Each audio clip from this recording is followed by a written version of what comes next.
ഈ ദിവസങ്ങളിൽ നമ്മൾ പത്രങ്ങൾ വായിക്കുകയുണ്ടായി. ഇറാന്റെ ആയത്തുള്ള ഖമനേയി തന്നെ സമ്മതിച്ചിരിക്കുന്നു, അവിടെ ആയിരക്കണക്കിന് ആളുകൾ കൊല്ലപ്പെട്ടിട്ടുണ്ട്. അപ്പൊ അദ്ദേഹത്തെ സംബന്ധിച്ച് ആ കൊല്ലപ്പെട്ടത് റയറ്റിന്റെ ഭാഗമായിട്ട് കൊല്ലപ്പെട്ടത് റയറ്റേഴ്സ് ആളുകളെ കൊന്നു എന്ന നിലയിലാണ് അദ്ദേഹം അതിനെ കാണുന്നത്. എന്തായാലും ആയിരക്കണക്കിന് ആളുകൾ കൊല്ലപ്പെട്ടു എന്നുള്ള കാര്യം അദ്ദേഹം സമ്മതിച്ചു. അപ്പൊ അദ്ദേഹം പറയുന്നത് അദ്ദേഹത്തിന്റെ ഒരു പ്രസംഗം ഉണ്ടായിരുന്നു തേഴ്സ്ഡേ. ആ സമയത്താണ് അദ്ദേഹം ഇത് പറഞ്ഞത്. വെള്ളിയാഴ്ചത്തെ ശനിയാഴ്ച പേപ്പറുകളിലായിട്ടാണ് നമ്മളിത് കണ്ടത്. അപ്പം thousands of people had been killed, some in an inhuman savage manner. അപ്പം വളരെ നിഷ്ഠൂരമായ രീതിയിൽ ആളുകൾ വധിക്കപ്പെട്ടു എന്നാണ് അദ്ദേഹം പറഞ്ഞത്. നമുക്കറിയാവുന്ന പോലെ ഖമനേയ്ക്ക് 86 വയസ്സുണ്ട്. അപ്പം അദ്ദേഹം പക്ഷേ ഈ പ്രസംഗത്തിനിടയിൽ അദ്ദേഹത്തിന്റെ സെക്യൂരിറ്റി ഫോഴ്സുകൾ 10 ലക്ഷം ആളുകളാണ് ഈ സെക്യൂരിറ്റി ഫോഴ്സിലുള്ളത്. അവര് ഈ ഒരു റയറ്റിനെ, ഈ ഒരു പ്രതിഷേധത്തെ തല്ലിക്കെടുത്താൻ വേണ്ടി ഉപയോഗിച്ച ഏറ്റവും നിഷ്ഠൂരമായ മർദ്ദന മുറകളെ കുറിച്ച് പുള്ളി ഇവിടെ പരാമർശിച്ചതേയില്ല. റൈറ്റേഴ്സ് പുറത്തിറങ്ങി നാട്ടുകാരെ കൊന്നു എന്നൊരു മട്ടിലാണ് ഇദ്ദേഹം പറയുന്നത്. എന്തായാലും ആളുകൾ മരിച്ചു എന്നുള്ളത് പുള്ളി സംബന്ധിച്ചു. അപ്പോൾ കേൾക്കുന്നവർക്ക് മനസ്സിലാവും ആളുകൾ എങ്ങനെയാണ് മരിച്ചതെന്നുള്ളത്. ആളുകൾക്ക് പുറമേ നിൽക്കുന്നവർക്ക് അറിയാം. അവിടെ നിന്ന് ന്യൂസുകൾ പുറത്തേക്ക് വരുന്നില്ല എന്നുള്ളൊരു വാസ്തവമാണ്. അപ്പോൾ ഇതിൽ അപൂർവമായിട്ട് പുറത്തു വരുന്ന ന്യൂസുകൾ പ്രകാരം സ്ട്രീറ്റിൽ പട്ടാളം ആളുകൾക്ക് നേരെ യാതൊരു തരത്തിലുള്ള മുൻകരുതലുമില്ലാതെ വെടിവെക്കുകയായിരുന്നു, മുന്നറിയിപ്പുകളുമില്ലാതെ വെടിവെക്കുകയായിരുന്നു. കൂടാതെ കെട്ടിടങ്ങളുടെ മുകളിൽ നിന്നുകൊണ്ട് ഡെമോൺസ്ട്രേഷന്റെ ഇടയിലേക്ക് വെടിവെക്കുകയായിരുന്നു. അപ്പൊ ഈ രീതിയിലാണ് ആളുകളെ വെടിവെച്ച് കൊന്നിട്ടുള്ളത്. അപ്പൊ നിഷ്ഠൂരമായി കൊന്നു എന്ന് പറയുന്നത് ഇതിൽ ഈ നേതാക്കന്മാരുടെ അല്ലെങ്കിൽ ഈ റൈറ്റിന്റെ മുൻപിൽ ഉണ്ടായിരുന്ന ലോക്കൽ ലീഡേഴ്സാണ്. നമ്മൾ ആദ്യമേ പറഞ്ഞതുപോലെ ഇതിനൊരു നാഷണൽ വൈഡ് ലീഡർ ഇല്ല എന്നുള്ളതാണ് ഈ റൈറ്റിന്റെ ഏറ്റവും വലിയ പരാജയത്തിന് കാരണം. അപ്പൊ ഈ ലോക്കൽ ലീഡേഴ്സിനെ കയ്യിൽ കിട്ടിയ ആളുകളെ ഇവര് പിച്ചു ചീറ്റുന്നത് പോലെയുള്ള തരത്തിലുള്ള മർദ്ദനത്തിന് വിധേയമാക്കി കൊല്ലുകയുണ്ടായിട്ടുണ്ട്. അപ്പൊ അതാണ് ഇദ്ദേഹം പറഞ്ഞത്. ഈ ഖമനേയി പറഞ്ഞ ചില ആളുകളെ മനുഷ്യത്വരഹിതമായി കൊന്നു എന്ന് പറഞ്ഞത്. അങ്ങനെ കൊന്നു എന്നുള്ളത് ശരിയാണ്, പക്ഷേ കൊന്നത് അദ്ദേഹത്തിന്റെ സെക്യൂരിറ്റി ഫോഴ്സുകൾ തന്നെയാണ്. അപ്പൊ ഈ എത്രയാണ് മരണസംഖ്യ എന്നതിനെ സംബന്ധിച്ച ഒരു കണക്ക് കിട്ടുന്നില്ല. ഖമനേയി പറഞ്ഞത് തൗസൻഡ്സ് എന്നാണ്. തൗസൻഡ്സ് എന്ന് പറയുമ്പം അത് 5000 ആവാം, 10,000 ആവാം, 25,000 ആവാം. അത് എത്രയാണ് നമ്പർ എന്നറിയില്ല. അപ്പൊ ഡിഫറെന്റ് ഇവിടുന്ന് ന്യൂസുകൾ പുറത്തേക്ക് വരാത്തത് കൊണ്ട് ഇതിന്റെ കൃത്യമായൊരു കണക്കെടുപ്പ് ആർക്കും സാധ്യമല്ല താനും. അപ്പൊ അതിൽ US ബേസ്ഡ് ആയിട്ടുള്ള ഒരു ആക്ടിവിസ്റ്റ് ഏജൻസി പറയുന്നത് 3919 മരണങ്ങൾ വെരിഫൈ ചെയ്തു എന്നാണ്. എങ്ങനെയാണ് ഇത്ര കൃത്യമായിട്ട് അവരത് അസസ് ചെയ്തതെന്ന് അവർ പറയുന്നില്ല. അവരുടെ കണക്കും പ്രകാരം 3919 പക്ഷെ റോയിറ്റേഴ്സ് എന്ന് പറയുന്ന നമുക്കറിയാവുന്ന ഒരു ഇന്റർനാഷണൽ ന്യൂസ് ഏജൻസി പറയുന്നത് ഒരു ഇറാൻ ഒഫീഷ്യൽ പറഞ്ഞിട്ടുള്ളത് 5000 ആളുകൾ കൊല്ലപ്പെട്ടു എന്നാണ്. അപ്പൊ അതിൽ 500 പേര് സെക്യൂരിറ്റി പേഴ്സണലാണെന്നും ഇദ്ദേഹം പറയുന്നുണ്ട്. അപ്പം 500 സെക്യൂരിറ്റി പേഴ്സണൽ കൊല്ലപ്പെട്ടു എന്നുള്ളത് ഒരു കൃത്യമായ ഇൻഫർമേഷൻ ആവാൻ സാധ്യതയുണ്ട്. കാരണം അത് യൂണിഫോം ഇട്ടവരുടെ നമ്പറാണ്. അത് ഗവൺമെന്റ് എന്തായാലും ഏകദേശം കൃത്യമായിട്ട് കിട്ടും. സ്ട്രീറ്റിൽ മരിച്ചവരുടെ അത്ര എളുപ്പത്തിൽ കിട്ടില്ല. അപ്പൊ ഈ 5000 പേര് മരിച്ച സമയത്ത് ഒരു സ്റ്റാറ്റിസ്റ്റിക്സ് വെച്ച് 500 സെക്യൂരിറ്റി പേഴ്സണൽ മരിച്ച സമയത്ത് ഒരു സ്റ്റാറ്റിസ്റ്റിക്സ് വെച്ച് 5000 ആളുകൾ മരിച്ചാൽ പോരാ.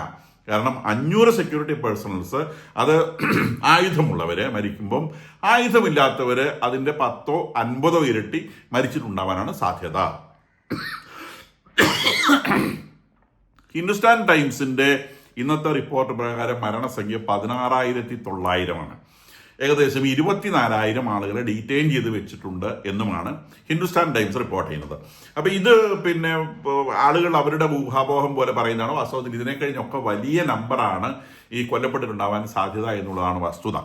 അപ്പൊ ഇതിൽ 10 ദിവസമായി ഇറാനിൽ നിന്ന് ഇന്റർനെറ്റ് ഫെസിലിറ്റികൾ ഇപ്പോൾ ഷട്ട് ഡൗൺ ചെയ്തിട്ട് നമുക്കറിയാവുന്ന പോലെ ജനുവരി 8-നാണ് ഇന്റർനെറ്റ് ഫെസിലിറ്റി അവർ കട്ട് ചെയ്തത്. അതിനുശേഷം അത് ഒരു തരത്തിലും അത് റീഇൻസ്റ്റാൾ ചെയ്തിട്ടില്ല. ചില ന്യൂസ് ഏജൻസികളൊക്കെ ഭാഗികമായിട്ട് റീഇൻസ്റ്റാൾ ചെയ്യുന്ന പറഞ്ഞത് ഒട്ടുമില്ല. അവിടെ നിന്ന് എന്തെങ്കിലും തരത്തിലുള്ള ന്യൂസുകൾ പുറത്തേക്കോ അകത്തേക്കോ വരുന്നില്ല. അതിന്റെ പേരിൽ യൂറോപ്പിലെ പല രാജ്യങ്ങളിലും ഇറാൻകാരെ അവിടെയൊക്കെ താമസിക്കുന്ന ഇറാൻകാർ പ്രകടനങ്ങൾ നടത്തുന്നുണ്ട്. അവരുടെ രാജ്യത്തോടൊക്കെ പ്രഷറൈസ് ചെയ്ത് അവിടുത്തെ അവരുടെ ബന്ധുക്കൾ ആരെങ്കിലും കൊല്ലപ്പെട്ടിട്ടുണ്ടോ, അവർക്ക് പരിക്കേറ്റുണ്ടോ എന്നുള്ള ഇൻഫർമേഷൻ ലഭിക്കാൻ വേണ്ടി. കാരണം പലരും ഭാര്യമാരെ മക്കളെയൊക്കെ ഇറാനിലാക്കിയിട്ട് യൂറോപ്യൻ രാജ്യങ്ങളിൽ വന്ന് ജോലി ചെയ്യുന്നവരുണ്ട്. അപ്പൊ അങ്ങനെ ജോലി ചെയ്യുന്നവരെ സംബന്ധിച്ച് അവരുടെ കുടുംബം അവിടെ ജീവനോടെ ഉണ്ടോ എന്നറിയാനുള്ള യാതൊരു സാഹചര്യവും നിലവിലില്ല. അപ്പൊ അതുകൊണ്ട് അവരൊക്കെ ആ ഗവൺമെന്റിന്റെ അടുത്ത് റിക്വസ്റ്റ് ചെയ്യണം എങ്ങനെയെങ്കിലും അവിടുത്തെ വിവരം ഒന്ന് സംഘടിപ്പിച്ചു തരൂ. വിച്ച് മീൻസ് ദാറ്റ് ഒരു തരത്തിലുള്ള ഇൻഫർമേഷനും ഇറാൻ അകത്തേക്കോ അല്ലെങ്കിൽ ഇറാനിൽ നിന്ന് പുറത്തേക്കോ വരുന്നില്ല. അതിന്റെ ഒരു ഒറ്റ റീസണേ ഉള്ളൂ അതിനകത്ത്. മാത്രമല്ല ഇപ്പോൾ വരുന്ന ഒരു ഇൻഡിക്കേഷൻ അനുസരിച്ച് ഗവൺമെന്റ് ഇത് ഉടനെ ഒന്നും പുനഃസ്ഥാപിക്കാൻ ഉദ്ദേശിക്കുന്നേ ഇല്ല എന്നാണ്. കാരണം ഇത് പുനഃസ്ഥാപിച്ചാൽ ആ നിമിഷം ഇപ്പോൾ ഇവരെ ചവിട്ടി ഒതുക്കിയാറായിട്ട് ഇത് വാസ്തവത്തിൽ രക്തത്തിൽ മുക്കിക്കൊല്ലാണ് ചെയ്തത്. ഈ 10 ലക്ഷം വരുന്ന സെക്യൂരിറ്റി പേഴ്സൺസിനെ ഉപയോഗിച്ച് ആളുകളെ വെടിവെച്ചു കൊന്നും പിന്നെ റബ്ബർ ബുള്ളറ്റുകൾ ഉപയോഗിച്ച് കണ്ണ് വെടിവെച്ച് പൊട്ടിച്ചും ഒത്തിരി ആളുകളെ അധികം പിടിച്ച് ഇപ്പം തൂക്കിക്കൊല്ലുമെന്ന് ഭീഷണിപ്പെടുത്തിയും ഒക്കെ രക്തത്തിൽ മുക്കി ഇതിനെ കൊല്ലാണ് ചെയ്തത്. ഇത് മുട്ടിനടിയിൽ അല്ലെങ്കിൽ ഷൂവിനടിയിൽ ചവിട്ടി പിടിച്ച് വെച്ചിരിക്കുകയാണ്. അപ്പോൾ ഈ ഇന്റർനെറ്റ് ഫെസിലിറ്റി അല്ലെങ്കിൽ ന്യൂസ് സ്പ്രെഡ് ചെയ്യുന്ന ഒരു സാഹചര്യം ഉണ്ടായാൽ ഈ റൈറ്റ് കോർഡിനേറ്റ് ചെയ്യപ്പെടും. സോഷ്യൽ മീഡിയയിലൂടെയും അങ്ങനെയുള്ള കാര്യങ്ങൾ റൈറ്റ് കോർഡിനേറ്റ് ചെയ്യപ്പെടും.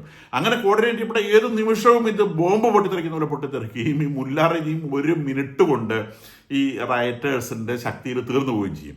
അപ്പോൾ ആ ഒരു ഭയം നിലനിൽക്കുന്നത് കൊണ്ടാണ് ഒരു തരത്തിലും ഈ ഇന്റർനെറ്റ് ഫെസിലിറ്റി അല്ലെങ്കിൽ സോഷ്യൽ മീഡിയ ഫെസിലിറ്റി അത് കൊടുക്കാത്ത. നമുക്കറിയാവുന്ന പോലെ അടുത്ത കാലത്ത് ബാംഗ്ലാദേശിലടക്കം വിജയിച്ചിട്ടുള്ള എല്ലാ പിന്നെ ഭരണകൂടങ്ങളെ മറിച്ചിടുന്ന അറ്റംപ്റ്റുകളും ഓർഗനൈസ് ചെയ്യപ്പെട്ടുള്ള സോഷ്യൽ മീഡിയ വഴിയാണ്.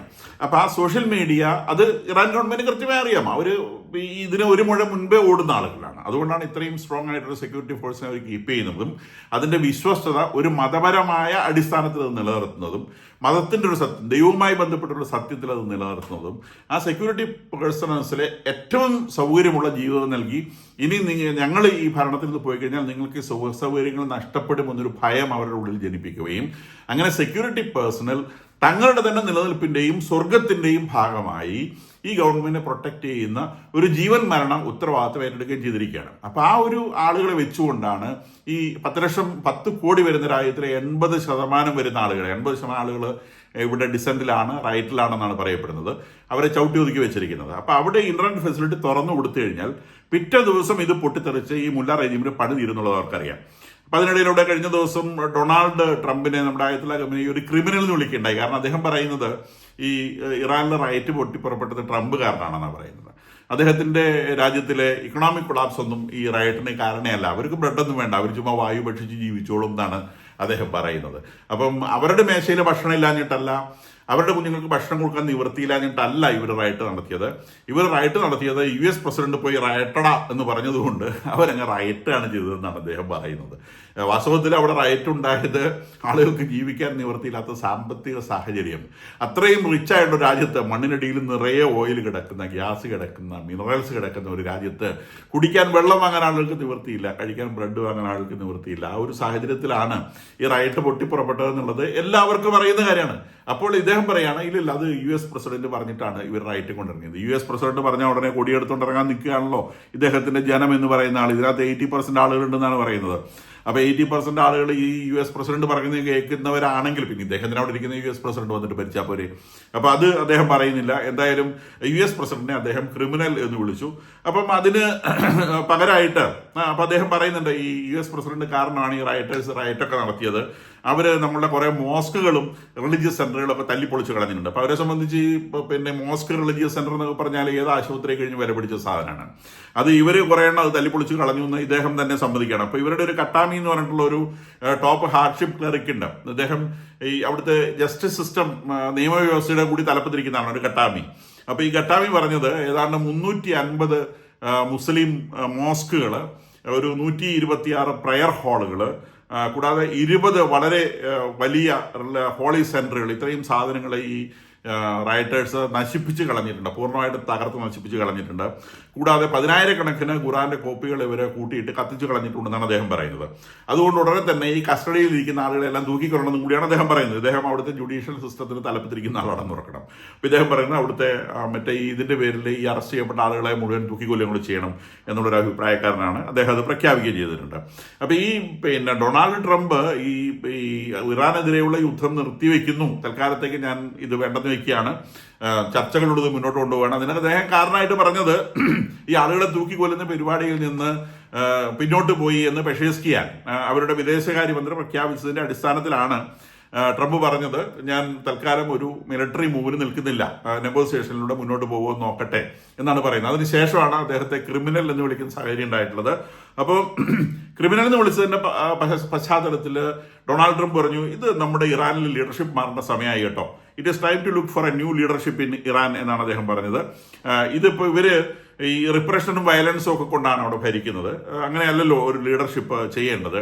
ആളുകളെ കൊല്ലുമെന്ന് ഭീഷണിപ്പെടുത്തിക്കൊണ്ടാണ്, അതുപോലെ ആളുകളെ ബൂട്ടിനടിയിൽ വെച്ചുകൊണ്ടാണ് ഇവർ ഭരിക്കുന്നത്. The old mullah is a sick man who run his country by killing the people എന്നാണ് പറഞ്ഞത്. അതായത് ഈ വയസ്സൻ കാക്ക ഒരു അസുഖക്കാരനാണ്, രോഗിയാണ്. അയാൾക്ക് ആകെ അറിയാവുന്ന മനുഷ്യരെ കൊല്ലാൻ മാത്രമാണ്. അങ്ങനെ കൊന്നിട്ടാണ് അദ്ദേഹം ഇവിടെ ഭരണം നടത്തുന്നത്. His country is the worst place to live anywhere in the world because of his poor leadership. അപ്പോൾ ഇത്രയും മോശമായ ഒരു നേതൃത്വ പാരമ്പര്യം അല്ലെങ്കിൽ നേതൃത്വ ഗുണം മാത്രമുള്ള ഈ മനുഷ്യന്റെ രാജ്യം ഇദ്ദേഹത്തെ പ്രതി മാത്രം ലോകത്തിലെ ജീവിക്കാൻ കൊള്ളാത്ത ഒരു രാജ്യമായി മാറിയിരിക്കുന്നു എന്ന് കൂടി ട്രംപ് പറയുന്നു. അപ്പോൾ ഇത് കേട്ടുകഴിഞ്ഞാൽ പെഷേസ്ക്യാൻ ഇന്നിപ്പം ഇതാണ് ഇപ്പോഴത്തെ ലേറ്റസ്റ്റ് ന്യൂസ്. പെഷേസ്ക്യാൻ പറഞ്ഞു, അങ്ങനെയാണെങ്കിൽ any aggression against supreme leader of our country is tantamount to an all out war against the Iranian nation. അതായത് ഞങ്ങളുടെ രാജ്യത്തിനെതിരായിട്ട്, ഞങ്ങളുടെ ഈ ആയത്തുള്ള ഖമനേയ്ക്കെതിരായിട്ട് നടത്തുന്ന ഏതൊരു ആക്രമണവും രാജ്യത്തിന് നേരെ നടത്തുന്ന ഒരു ആക്രമണമായാണ് ഞങ്ങൾ പരിഗണിക്കുക, അല്ലെങ്കിൽ ഞങ്ങളോട് ചെയ്യുന്നൊരു യുദ്ധമായിട്ടാണ് പരിഗണിക്കുക. അപ്പം ഈ ഖമനേയിനെ ആക്രമിച്ചാൽ അത് ഇറാനെതിരെയുള്ള ആക്രമണമായിട്ട് പരിഗണിക്കുകയും സ്വാഭാവികമായിട്ടും ഇറാൻ യുദ്ധം കൊണ്ട് തിരിച്ചടിക്കുകയും ചെയ്യും എന്നാണ് അദ്ദേഹം പറഞ്ഞു വയ്ക്കുന്നത്. അപ്പോൾ അദ്ദേഹം യുദ്ധം കൊണ്ട് തിരിച്ചടിക്കുന്നു പറയുമ്പം അമേരിക്ക എന്ന് പറഞ്ഞാൽ അമേരിക്ക ഇസ്രായേൽ എന്ന് പറയുന്ന ഇരട്ട കുട്ടികളാണ്. അപ്പം അവർക്കെതിരെ അമേരിക്കൻ അസറ്റുകൾക്കെതിരെ, അമേരിക്കൻ അസറ്റ് എന്ന് പറഞ്ഞാൽ ആ എൻ്റെ റീജിയനിൽ പരന്നു കിടക്കുന്നതാണ്, നമുക്കറിയാവുന്ന പോലെ അവിടുത്തെ എല്ലാ ഗൾഫ് രാജ്യങ്ങളിലും, ഗൾഫ് നേഷൻ ആ പ്രദേശത്തെ മുഴുവൻ രാജ്യങ്ങളിലും അമേരിക്കൻ അസറ്റ്സ് ഉണ്ട്. അവരുടെ പട്ടാളങ്ങളുണ്ട്, അവരുടെ പിന്നെ ആർമി ബേസുകളുണ്ട്, അവരുടെ എയർഫോഴ്സിന്റെ ബേസുകളുണ്ട്, കടലുള്ള സ്ഥലങ്ങളിലൊക്കെ അവർക്ക് നേവൽ ബേസുകളുണ്ട്. അപ്പോൾ ഈ സ്ഥലങ്ങളിലൊക്കെ ആക്രമണം നടത്തും എന്നാണ് ഇറാൻ പറയുന്നത് ഞങ്ങളുടെ ഖമനയെ തൊട്ട് കഴിഞ്ഞാൽ. അപ്പോൾ എന്താ വാസ്തവത്തിലൂടെ സംഭവിച്ചിരിക്കുന്നത്? നമുക്ക് ഇതിനൊരു കൺക്ലൂഷനിലേക്ക് വരികയാണെങ്കിൽ എന്താ അതിനകത്ത് നമുക്ക് കാണാൻ പറ്റുക? അപ്പോൾ ഇത് പിന്നെ ഇപ്പോൾ അത് പേഴ്സണലായി തീർന്നിരിക്കുകയാണ്. That is between Khamenei and Trump. രണ്ട് രാജ്യങ്ങൾ തമ്മിലല്ല കേട്ടോ, അമേരിക്കയും ഇറാനും തമ്മിൽ. This is between Khamenei and Trump എന്നുള്ള നിലയിലേക്ക് കാര്യങ്ങൾ വരുന്നു. കാരണം കഴിഞ്ഞ ആഴ്ച നമ്മളുടെ ഇറാന്റെ ടെലിവിഷൻ പറഞ്ഞു, this time it will not miss the target. നമുക്ക് ബട്ട്ലർ പെൻസിൽവാനിയ വെച്ചിട്ട് ട്രംപിനെ ഒരു വെടികൊണ്ട കാര്യം നമുക്കറിയാം. ട്രംപിന്റെ ചെവിയിൽ വെടികൊണ്ടു. അദ്ദേഹം സാന്ദർഭികമായിട്ട് തലചരിച്ചുകൊണ്ടാണ് കൊണ്ടത്. ഇവിടേക്ക് തന്നെ വെച്ച സാധനമായിരുന്നു. അദ്ദേഹം എന്തോ പറഞ്ഞ് തലചരിച്ചപ്പോഴാണ് ബുള്ളറ്റ് കൊണ്ടെത്തിയത്. ഇതിലെ കൂടെ അങ്ങോട്ട് പോയി. അപ്പോൾ ചെവി തുളച്ച് ചോര ഒഴുകുന്ന പടം, ആ ചോര ഒഴുകുന്ന പടം ടെലിവിഷനിൽ കാണിച്ചിട്ടാണ് ഇറാന്റെ സ്റ്റേറ്റ് ടെലിവിഷൻ പറഞ്ഞത്, this time it will not miss the target എന്ന് പറഞ്ഞാൽ ഈ തവണ, കഴിഞ്ഞ തവണ ഞങ്ങൾക്ക് തെറ്റിപ്പോയി, ഈ തവണ അത് തെറ്റൂല, കറക്റ്റ് നിന്റെ തലക്കിട്ട് തന്നെ വെച്ച് തരുവടാ ട്രംപേ എന്നാണ് ഖമനേയി ഈ ഇറാൻ സ്റ്റേറ്റ് ടെലിവിഷനിലൂടെ പറഞ്ഞത്. അപ്പൊ അത് പറഞ്ഞിട്ട് പിന്നെ ഖമനേയി ഈ കഴിഞ്ഞ ദിവസം ബാക്കിയുള്ള ക്രിമിനൽ എന്ന് ട്രംപിനെ വിളിക്കുന്നു. അപ്പൊ നിന്നെ കൊല്ലുമെന്ന് പറയുന്നു, വീണ്ടും ട്രംപിനെ ക്രിമിനൽ എന്ന് വിളിക്കുന്നു. അപ്പൊ ട്രംപിന്റെ റിട്ടോർട്ട് ഇതിനകത്ത് വരുന്നത് ഈ ഇറാൻ ലീഡർഷിപ്പ് ചേഞ്ച് ചെയ്യാൻ സമയമായി കേട്ടോ എന്ന് പറഞ്ഞാൽ എന്താണ്, ഈ ഖമനേയി എന്ന് പറഞ്ഞവനെ ഞങ്ങൾ തീർക്കുമെന്നാണ് അദ്ദേഹം ഉദ്ദേശിച്ചത്. ഇറാനിൽ ലീഡർഷിപ്പ് ചേഞ്ച് ചെയ്യാൻ സമയമായി. ഇറാനെ സംബന്ധിച്ച് എന്തെങ്കിലും ചെയ്യണമെന്നല്ല, അവരുടെ ന്യൂക്ലിയർ വെപ്പണെ കുറിച്ചോ അല്ലെങ്കിൽ അവരുടെ മിസൈലിനെ കുറിച്ചോ അവരുടെ പട്ടാളത്തെക്കുറിച്ചോ ഒന്നുമല്ല പറഞ്ഞത്. ആകെ പറഞ്ഞത് ദ ലീഡർഷിപ്പ് ഷുഡ് ചേഞ്ച് എന്നാണ്. എന്ന് പറഞ്ഞാൽ ഖമനേയിയെ പറിക്കും എന്നാണ് ട്രംപ് ഉദ്ദേശിച്ചതെന്ന് മനസ്സിലാക്കണം. ഇത് ശനിയാഴ്ചയാണ് പറഞ്ഞിട്ടുള്ളത്. അപ്പൊ അതിന് റെസ്പോൺസ് ആയിട്ടാണ് ഇപ്പൊ ഇന്നലെ നമ്മളുടെ പെഷേസ്ക്യാൻ പറഞ്ഞത്, ഞങ്ങളുടെ നേതാവിനെ തൊട്ടാൽ അത് രാജ്യത്തിനെതിരായിട്ടുള്ള ആക്രമണമായിട്ട് പരിഗണിക്കും. നേതാവിനെ തൊടുമെന്ന് ട്രംപ് പറഞ്ഞില്ല. ട്രംപ് പറഞ്ഞത് ലീഡർഷിപ്പ് ഷുഡ് ചേഞ്ച്. ഈ മുതുക്കന് വയസ്സായി, ഇത് ഓൾഡ് മുല്ല, അദ്ദേഹത്തിന് വയസ്സായി എന്നാണ് പറഞ്ഞത്. അപ്പൊ അത് കൃത്യമായിട്ട് ഇറാൻ മനസ്സിലായി, ഇവനെ തട്ടാനുള്ള പരിപാടിയാണ്. അപ്പൊ ഇറാൻ പറഞ്ഞു, അയാളെ തൊട്ട് കഴിഞ്ഞാൽ ഞങ്ങളതൊരു യുദ്ധമായിട്ട് പരിഗണിക്കും എന്ന് പറഞ്ഞു. അപ്പൊ ഇത് പെഷേസ്ക്യാനെ സംബന്ധിച്ച് അത് മുല്ല ചാവുന്നവരേ ഉള്ളൂ. മുല്ല ചാവുകയാണെങ്കിൽ പിന്നെ പെഷേസ്ക്യാൻ പറയും കുഴപ്പമൊന്നുമില്ല, ഞങ്ങൾ കുഴിച്ചിട്ടോളാം എന്ന് പറയും എന്നാണ് എന്റെ കണക്കൂട്ടല്. അപ്പൊ നമുക്ക് മനസ്സിലാവുന്നത് ഈ ഇറാന്റെ റെസ്പോൺസിൽ നിന്നാണ് അത് മനസ്സിലാവുന്നത്. കാരണം ട്രംപ് പറഞ്ഞത് വെറുതെ അല്ല എന്നുള്ളത്, അതിനെക്കുറിച്ച് എന്തെങ്കിലും മണം ഇറാന് കിട്ടുന്നുണ്ടാവും. ഈ ഖമനേയിയെ പിടിക്കാനുള്ള വല അത് അമേരിക്ക ഇസ്രായേൽ മുറുക്കുന്നതായിട്ട് അവർക്ക് വിവരം കിട്ടുന്നത് കൊണ്ട് തന്നെയാണ് പെഷേസ്ക്യാൻ പറഞ്ഞത്, ഈ പറയുന്ന അവരുടെ നേതാവിനെതിരെയുള്ള അല്ലെങ്കിൽ ഖമനേയിക്കെതിരെയുള്ള ഏതെങ്കിലും തരത്തിലുള്ള പ്രവൃത്തികളെ അവര് ഇറാൻ രാജ്യത്തിനെതിരെയുള്ള ആക്രമണമായി കാണും എന്ന് അദ്ദേഹം പറയാനുണ്ടായിട്ടുള്ള കാരണം ഈ നെറ്റ് മുറിവുന്നുണ്ട് എന്നുള്ളത് തന്നെയാണ്. അപ്പൊ ഇറാനിൽ ഏത് നിമിഷവും എന്ത് സംഭവിക്കാം. ഇറാൻ ഫ്ലാഷ് പോയിന്റിലാണ്. നമ്മൾ വിചാരിക്കുന്നത് പോലെ ഇറാനിലെ ഈ റയട്ടം കൊണ്ട് തീർന്നു പോയിട്ടൊന്നുമില്ല, ആൾക്കാർ അവിടെ അടങ്ങിയിരിക്കുന്നുള്ളൂ. They are waiting. ഇത് ഏത് നിമിഷവും വീണ്ടും കൂടുതൽ ശക്തിയോടെ പൊട്ടിത്തെറിക്കാനാണ് സാധ്യത എന്നാണ് ഈ വാർത്തകൾ അനലൈസ് ചെയ്യുമ്പോൾ നമുക്ക് മനസ്സിലാവുന്നത്.